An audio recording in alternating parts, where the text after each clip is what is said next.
Hello, good morning. This is News Desk. I'm Noella Karinyali. Coming up, a 3-month-old baby and 5 others burnt to death at Atwima-Manhyia in the Ashanti region.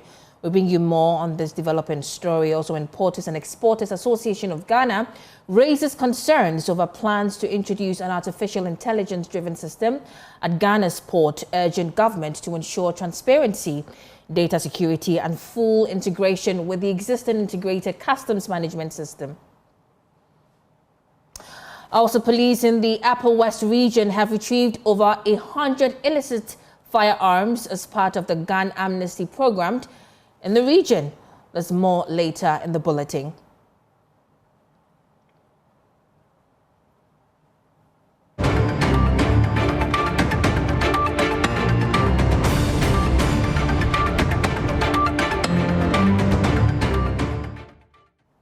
Many thanks for your company. Let's dive right in. And the Importers and Exporters Association of Ghana has raised concerns over plans to introduce an artificial intelligence-driven system at Ghana's port, urging government to ensure transparency, data security and full integration with the existing integrated customs management system. Addressing a press conference in Accra, Executive Secretary of the association, Samson Asaki Awingobit, said while the group support port modernization, any new digital system must be credible, secure, and aligned with Ghana's national trade infrastructure. Now, as part of its year-in review, the association reported improved customs revenue performance, noting that revenue increased from about $3.1 billion in 2024 to over $3.17 billion as of September 2025. This, it says, was largely driven by existing integrated customs management system and broader trade facilitation reforms. Urge due diligence, transparency and stakeholders' inclusions in all decisions regarding critical digital infrastructure, such as AI system for port operations. This is the only way to ensure Ghana's trade institutions remain resilient, efficient, and truly globally competitive. Ladies and gentlemen, we also wish to assure government of Ghana our continued support and unwavering commitment to working collaboratively and efficiently to achieve its objectives within the maritime trade sector.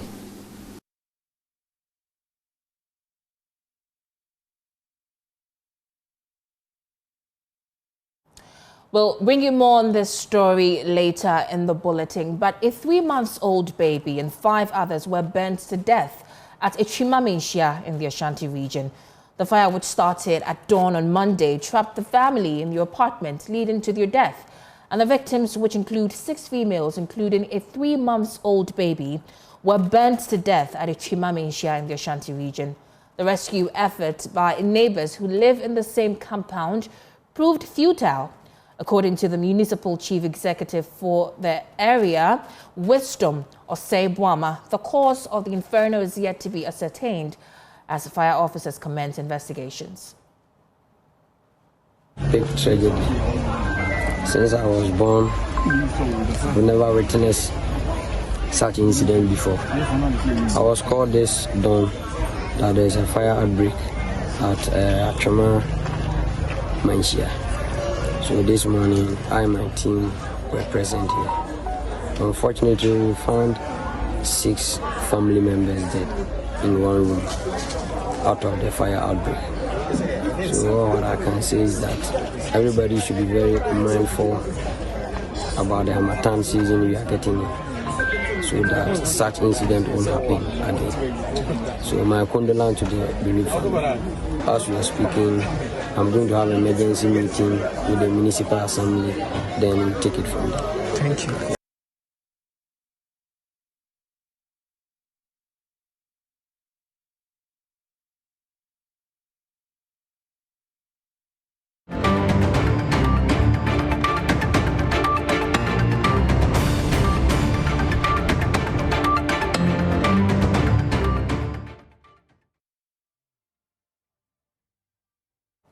Now, my colleague Nanaya Atwima joins me on Zoom with more on this story. Thanks for your company, Nana. Where are the bodies now?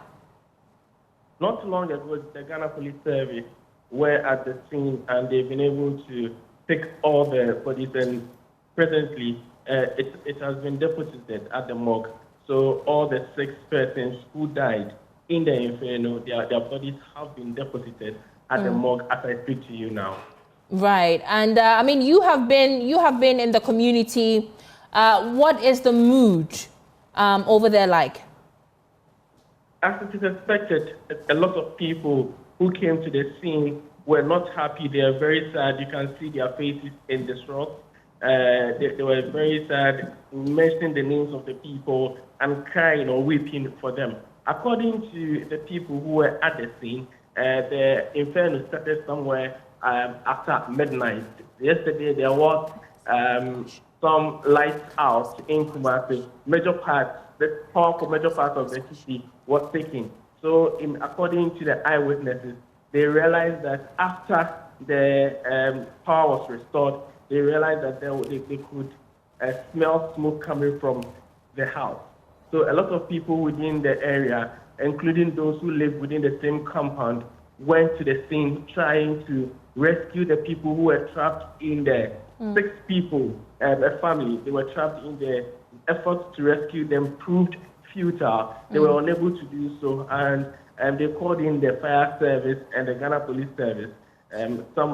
Within that period, when they came to help put the fire under control, they realized that 6 people who were trapped in there have all died. So, as expected, a lot of people who saw the incident happen, others who heard it, rushed to the scene, and as of this morning, a lot of them are still around. They are in tears. Visibly, you can see people traveling from other parts of within the municipality, especially people who know the family, coming to witness what exactly went on, and also share in the bereavement that the people are seeing in there. So a lot of people are distraught. It's sadness within the community. The whole of the Atwima enclave are saddened by the incident. For a family of 6 to perish, especially the demise of a 3-month-old, is something that a lot of people are not taking lightly. Right, indeed. It's really a sad story. But again, you have been there on the ground. I'm sure you did see some fire officers on the ground. Did you interact with them? And what are they saying with respect to an official statement or comment on what started the fire? Indeed, the fire service are still on the ground. According to them, they've commenced investigations. We'll have to give them some time before they can give us the cause of the fire. But what they are saying is that we are within the dry season, and they're expecting a lot of people to be cautious with fire and also try to prevent any incidents of fire that could engulf the people's residents and other properties. Because according to them, within the dry season, they record a lot of such fire incidents. So it's about time that people stay cautious and be wary of fire within this period. So the Ghana Fire Service, the Ghana Police Service, they are both on the ground, and investigations have commenced. It's expected that very soon they'll be able to give us updates on the cause of the inferno. But as we speak now, we are unable to tell what exactly resulted in the fire that we experienced this dawn. Great job, Nanaya Atwima. Thank you so much. And obviously, we're going to get back to you for more on this story. But let's get more on this. And joining me now is Public Relations Officer for the Ghana National Fire Service, DO2 Desmond Aka. Thank you so much for your company here. How do we exactly combat the recurrence of such fires during this festive period? Well, let me say a very good morning to your cherished viewers and listeners as well. It's quite unfortunate that early this morning, around 3 minutes past 9, this fire. We are not 6 people were affected. Ambulance, family, pray that Lord. DO2 Desmond, if you can hear me, I can hardly make any sense of what you're saying because I can't hear you. Can you kindly reposition yourself? Please, is it better now? Yeah, much more audible. So I was asking, how do we combat the recurrence of such fires during this festive period? And you were answering. Well, so let me first of all express our sincerest condolences to the bereaved family who've lost their precious family members in such tragic manner. Investigations have commenced, and we are hoping to get to the bottom of this, what's really caused this unfortunate incident. But this also calls to question the need for the Ghana National Fire Service to be resourced in terms of putting up adequate fire stations closer to the community. If you check this particular incident, the station that responded to this fire is from Nkaria, and ordinarily it will take them 30 minutes to move from Nkaria to Atwima-Manhyia just to be able to handle this situation. But as an emergency vehicle, they use 22 minutes, and by which time a lot of things are gotten out of hand when they got to the fire scene. So we are pleading with the MMDC to channel more in start more to start that help our you would bear with and have tremendously improved because the intervention helps. So if we are get more that I believe it goes assessment help answer and help more life. And back question, affect prevent it be hope all of us. Sorry, it appears Ghanaian that D.O. Desmond, I'm afraid I can't hear you again. Can you rehash what you just said again while you reposition yourself? All right, so we're trying to reconnect with DO2 Desmond of the Ghana Fire Service. He's going to be talking to us about a fire incidents that have happened in the Ashanti region, particularly the Atwima area where a 3-month-old baby, along with some individuals, have sadly lost their lives to an inferno. It started at dawn, we understand, and it trapped the family in their apartment, leading to their death. And the victims, we understand, include 6 females, including a 3-month-old baby, and they were burnt to death at Atwima-Manhyia in the Ashanti region. We understand currently the fire service department, they're there to begin investigations as to what caused the fire. We also know that the rescue efforts by neighbors who lived in the same compound proved futile. And according to the municipal chief executive for Atwima-Manhyia South, Wisdom Osei-Boama, the cause of the inferno is yet to be ascertained. We're still trying to get more on the story. Well, we have DO2 Desmond back on the phone lines. So let's just go straight to him. Thank you so much for joining again, sir. So you were saying, you were talking about how poorly resourced the Ghana Fire Service is and how that must have led to the, situation in Atwima-Manhyia. Well, so in rehashing what I said that if you look at the distance between Nkaria and where the fire occurred, it is quite a distance, and therefore it took us more than 20 minutes to get to the fire scene, and that probably contributed to us not being able to save those 6 individuals who lost their lives, unfortunately.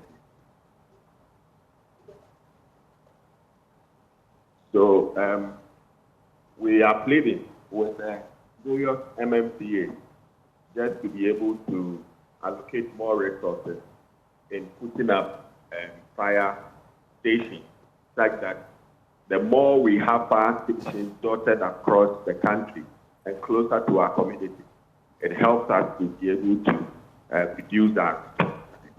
I also said that in making sure that we deal with some of these fires, all of us need to prioritize our safety. We should not over-focus on our security at the expense of our safety. And that is the culture in this country. Not until such a time that we all decide to have a change of attitude towards our safety, and such that we will not, because of peace, barricade ourselves in hardcore burglar-proofing security doors without ensuring that we have emergency exits right. that would ensure that if there is any emergency, we could use that as a means of escape. We want to be able to advise the general public that there are laws in this country that permit that before you even put up your residential property, you would need to have to bring your drawings to the Ghana National Fire Service to give you what we call technical advice. So by that, we are going to ensure that the materials that you even use in building your structure is fire-related. And then also, in case of emergency, there are avenues, there are exits. I mean, collapsible windows and emergency exits that you can safely use to prevent being trapped, fire to come and then burn you. We would also advise you to use smoke alarms, that even when you are asleep deep in the night, the smoke alarms, upon sensing the smoke, would make noise for you to wake up, and they use the nearest exit to also escape. Again, we would also ensure that you have functional fire extinguishers where you will be trained, such that when you are confronted with fire situations, the smoke detector has woken you up, you'll be able to use the fire extinguisher and then deploy it effectively to deal with the fire before it gets out of hand to create havoc like this. And I know that we are getting into the festive season. As a service, we are prepared. Our commanders, the Chief Officer's Directive, has directed to repair broken down fire systems. That if there's any fire or related emergency, we'll be able to respond and respond swiftly. Again, we've also activated our home fire safety educators who will be going around our residential communities just to be able to educate Ghanaians on the need for them to prevent some of these preventable fires.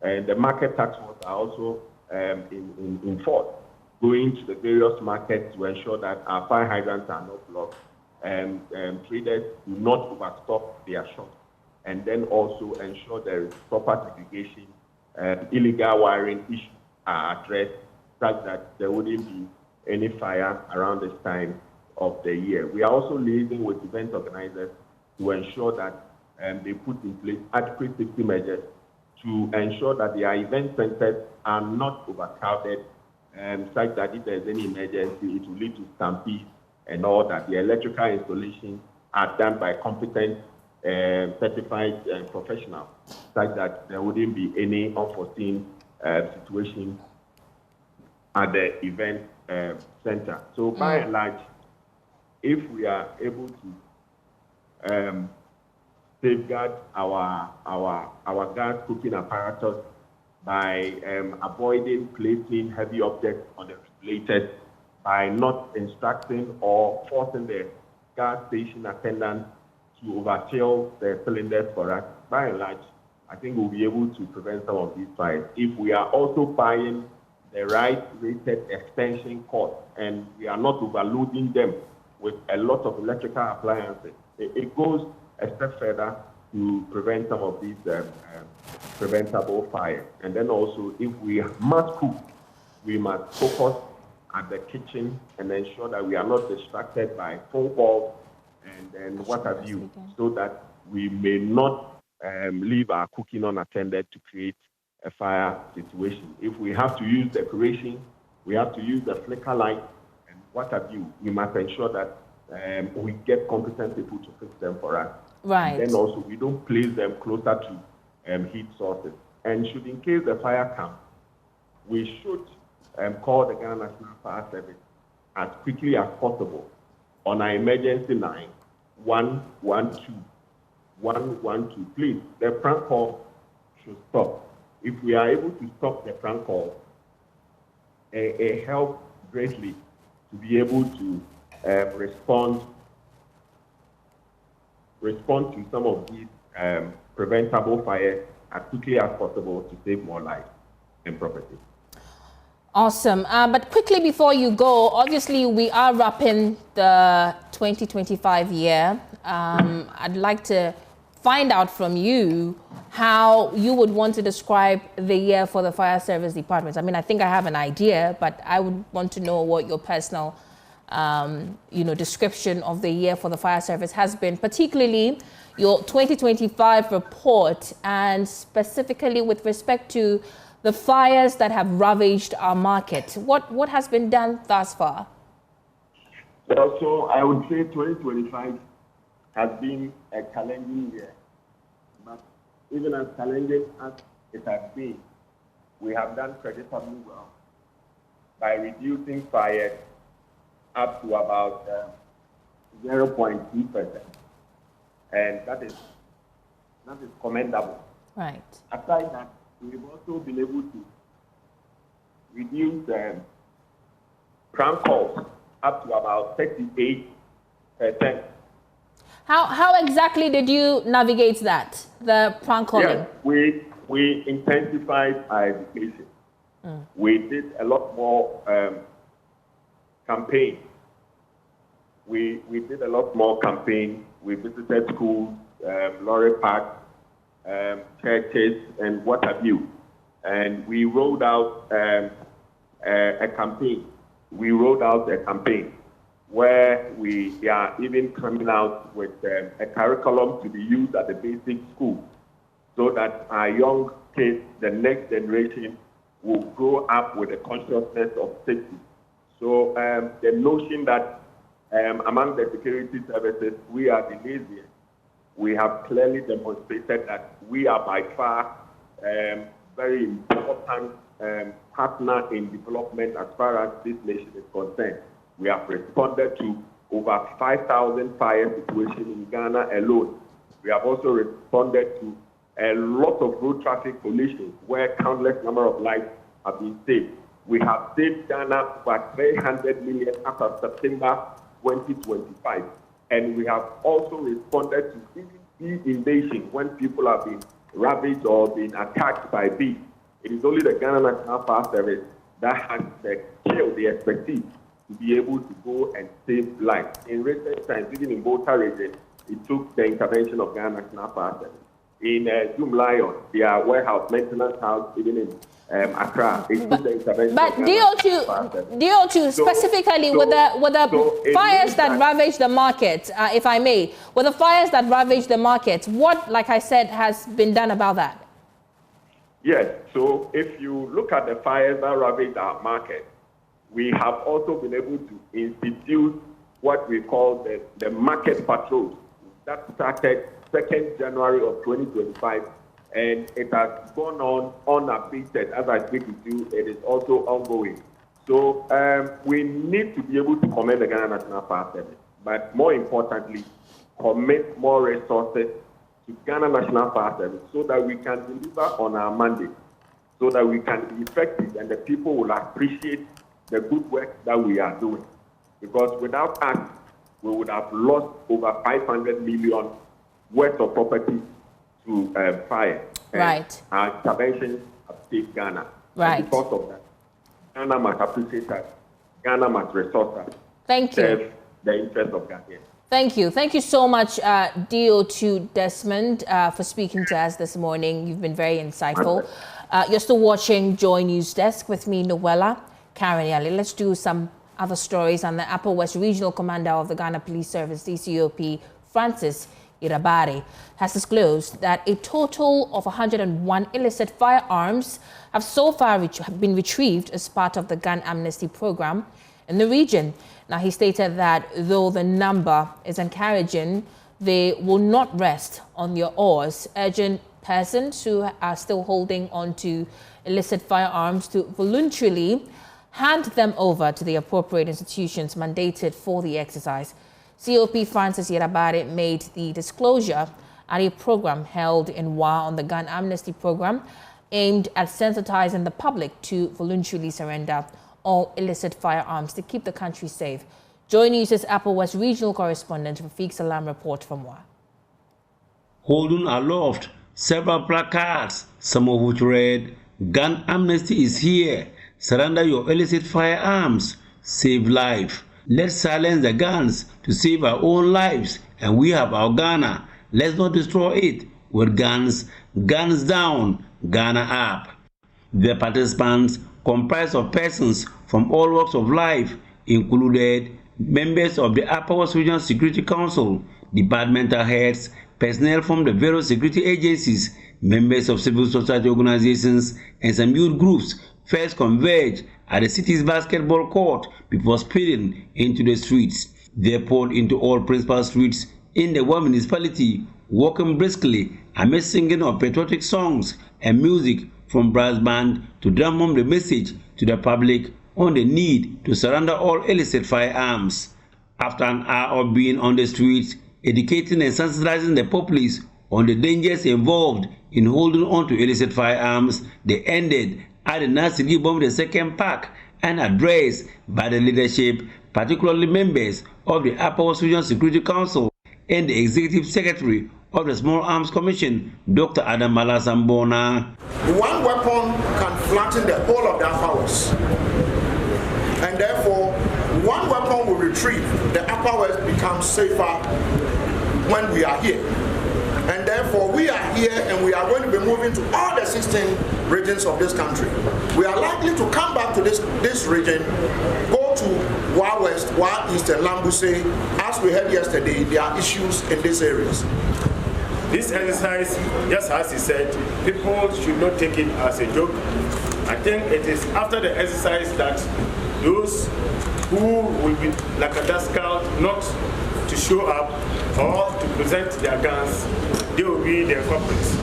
Upper West Regional Commander of the Ghana Police Service, DCOP, Francis Yerabare, made a disclosure of the number of illicit firearms so far retrieved. As of this morning, since the program began, the Upper West region has retrieved 101 guns.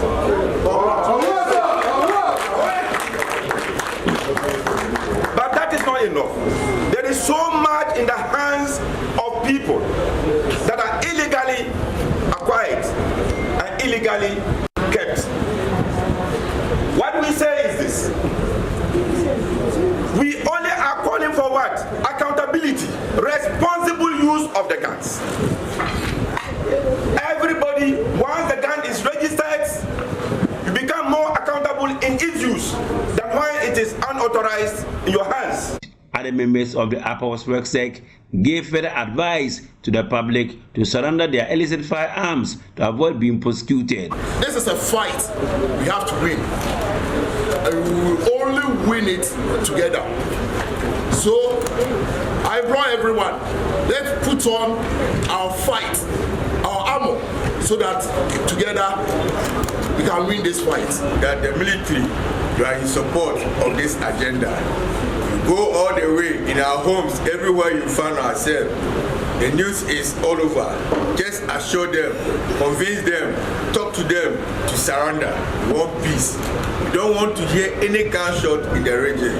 Our region is safe, and we will continue with the military to support the civil authority, to campaign and also keep this objective in force. If you wait after 15th of January 2026, it's going to be a swoop in the homes, in the cities, in the towns, in the villages, in the hamlets, and then in the small homes.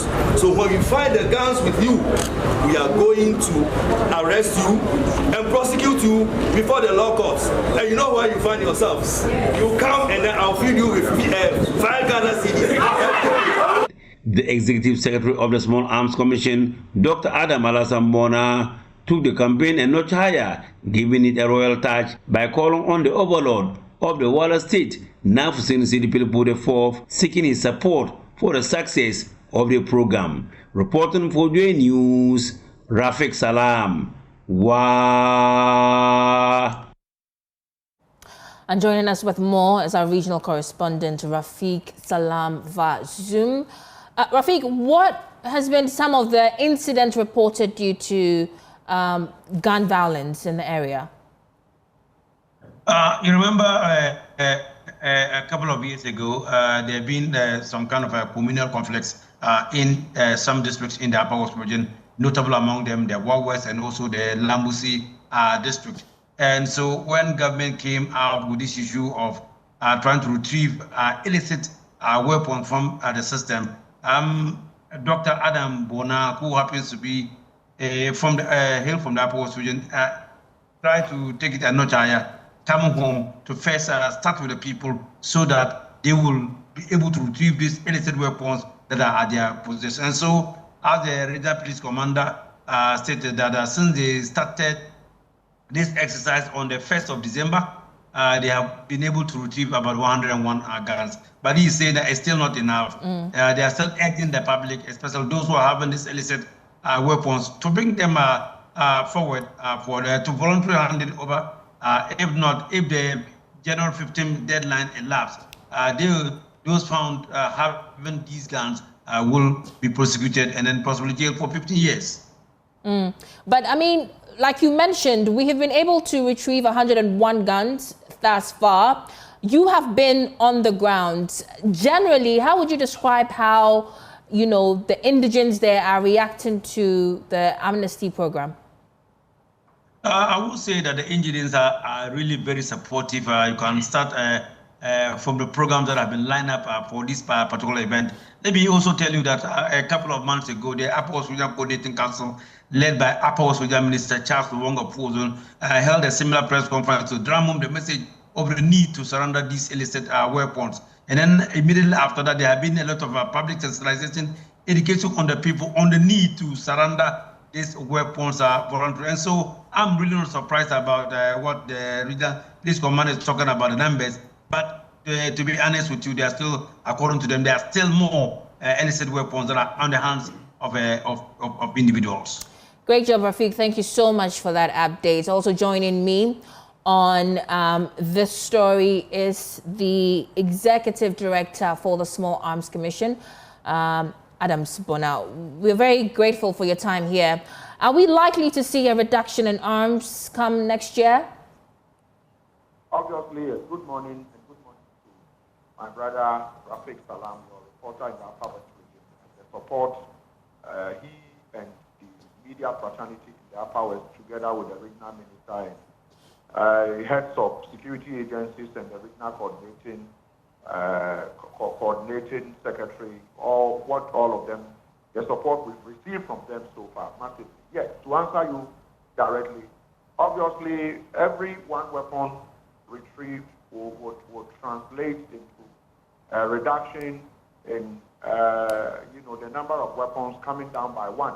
And so if the Upper West, for instance, let's say Upper West had about 200 illicit weapons, what it technically means is that you have 101 or so or 105 weapons that have been surrounded, which is very good. And let's remember that some of these weapons can in fact be with the individuals for close to 100 years.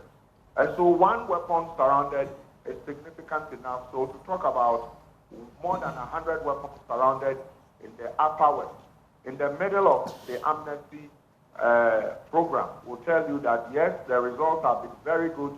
And I thought I wouldn't have any excuse to give if I don't come to my home region to start our regional talk, because if in the Lambusia area, call it Wa East, Wa West, and its environs are beginning to have conflict, and most of these conflicts come as a result of people believing they have weapons they can use.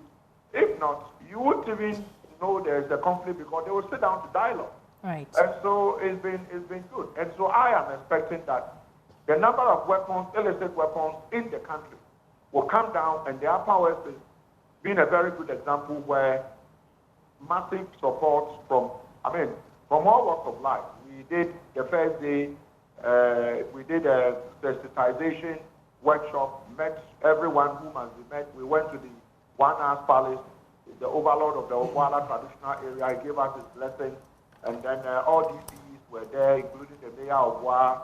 The second day, we did a walk through the principal streets of Wa, the capital of the Upper West, where all the heads of security agencies, right from the police regional commander to the military commander, immigration, fire, prison, NADMO, and all of them, the media, GJ, representing the media, and all the media houses in the Upper West were present. And we went on a float together with school children and, the youth groups. It was massive. And messages, solidarity messages were delivered. And so we are expecting to receive, to have more weapons surrounded, and then also brought in for registration. Right. But let's stay on the ultimatum given, especially after January. After that ultimatum exhausts or elapses, what happens?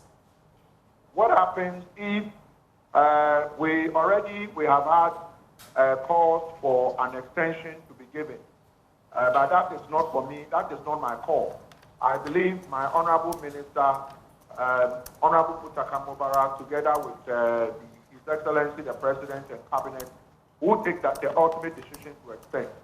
But I would say that if the status quo remains, if by the 15th there is no extension, then we are back to where we started from, because then once you are caught, you are going to be punished severely according to the law.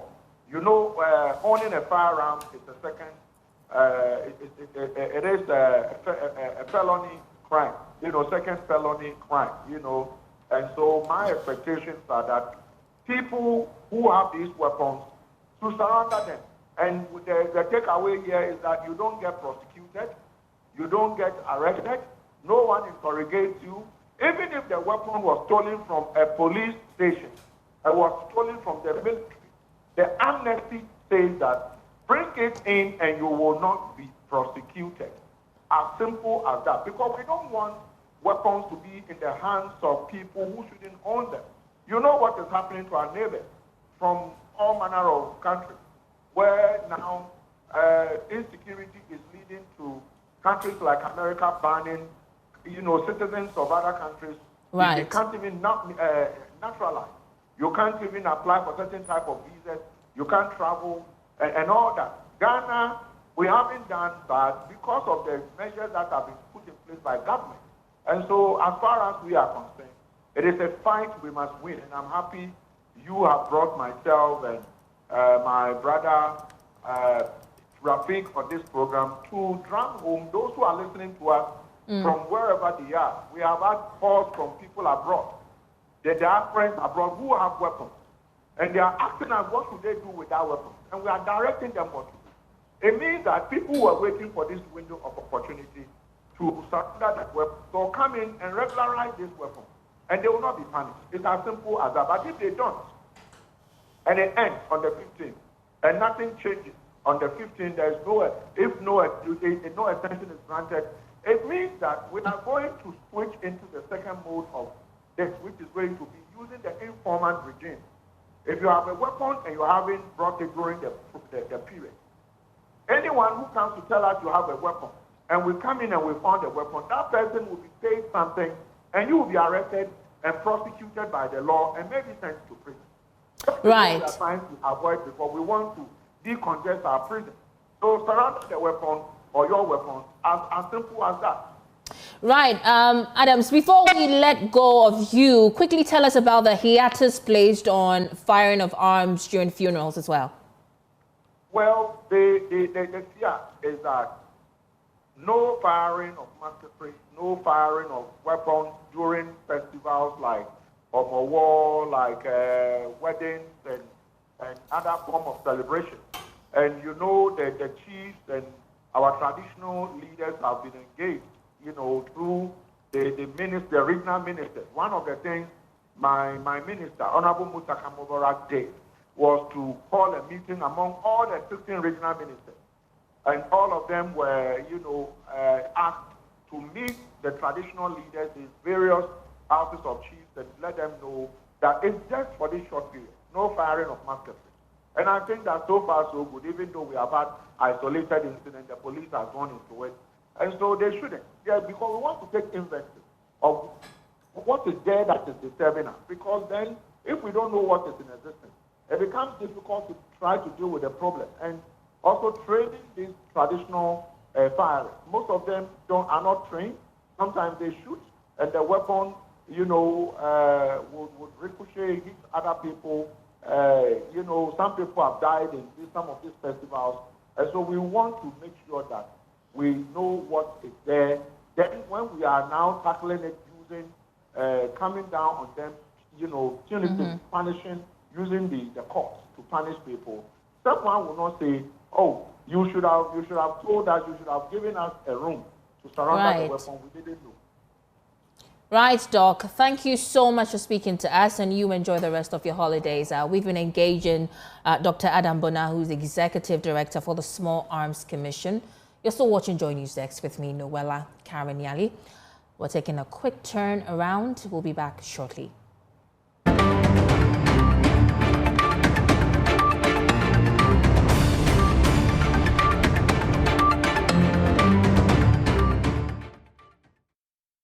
Many thanks for staying with us. It's time for business. I am Michelle Ajakum. And now to our stories. The Crops Research Institute, CRI, under the Council for Scientific and Industrial Research, is partnering with the Harnessing Agricultural Productivity and Prosperity for Youth HAPPY program to increase production of locally developed soybean. Early generation seeds like Tundana varieties developed by the Research Institute have proved adaptable to the changing climate with higher yields. The partnership seeks to enhance productivity of the soybean, which has over the years been in shortage, throwing many local processing plants into near collapse due to inadequate raw materials. Josephine Sego has more in this report.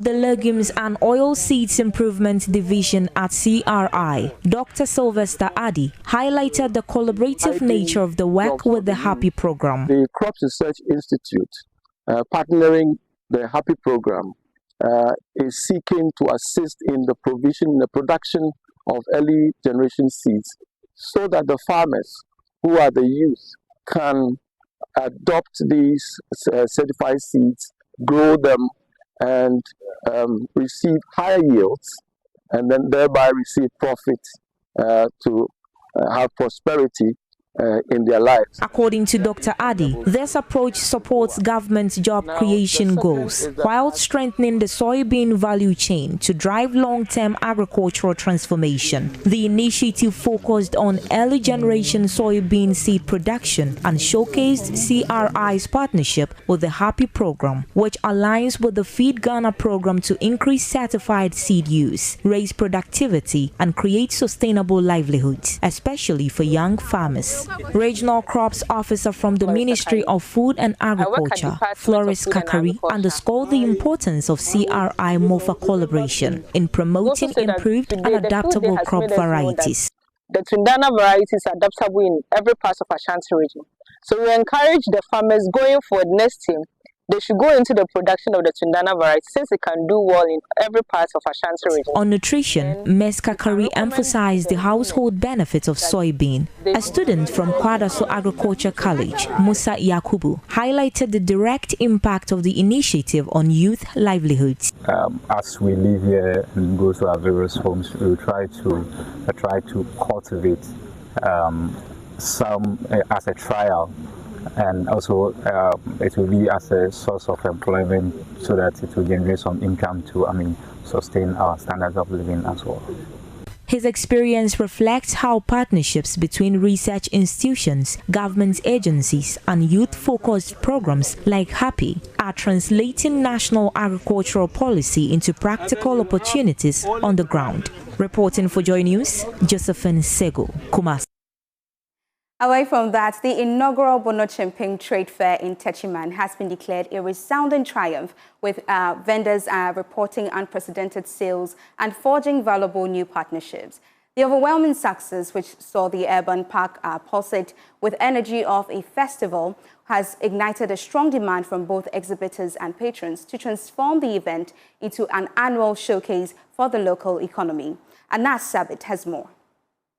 Head of the Legumes and Oilseeds Improvement Division at CRI, Dr. Sylvester Addy, highlighted the collaborative nature of the work with the Happy program. The Crops Research Institute, partnering the Happy program, is seeking... We often hear about the challenges facing local businesses and artisans: high costs, competition from imports, and simply reaching the right customers.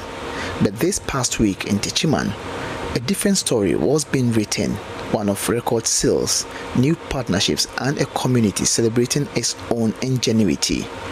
This wasn't just a market, this was a festival of commerce.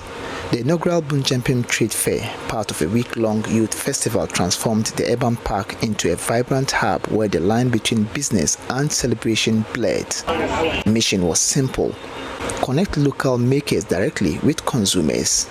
The result, a resounding success. Exhibitors reported selling out of stock, often at prices beneficial to both buyer and seller, proving that value doesn't always have to come with a premium price tag. Bunchampim Youth Festival, it's been a major program. It is an indigenous program. This is the first edition, and for me, it's been excellent, because looking at the numbers we have around, we've been able to introduce our product to many people.